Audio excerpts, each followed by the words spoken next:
పింఛం విప్పిన నెమలికి మల్లె తొలకరి జల్లుల మేఘం మల్లె అలజడి హృదయం మాడిన కూచిపోడి రంగుల దిద్దిన బొమ్మకు మల్లె కవితలు వద్దిన పుస్తక మల్లె సంతోషంలో ముద్దుగా ఈ అమ్మాడి ఆరారు ఋతువుల అందం ఒకటిగా కలిపి వింతలు ఏడు పక్కకు జరిపే కొత్తగా పుంతలు తొక్కెను ఈ అరవిందం అమ్మమ్మో తాండవమాడే కృష్ణుడి నుండి వేణువ గానం తీయగ పండి రాధకు ప్రాణం ముప్పొంగే ఆనందం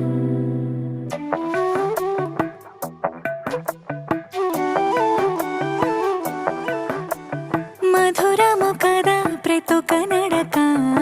నీతో కలిసేలా తరగని కథ మనదే కనుక మనసు మురిసినిలా ఉసురేమో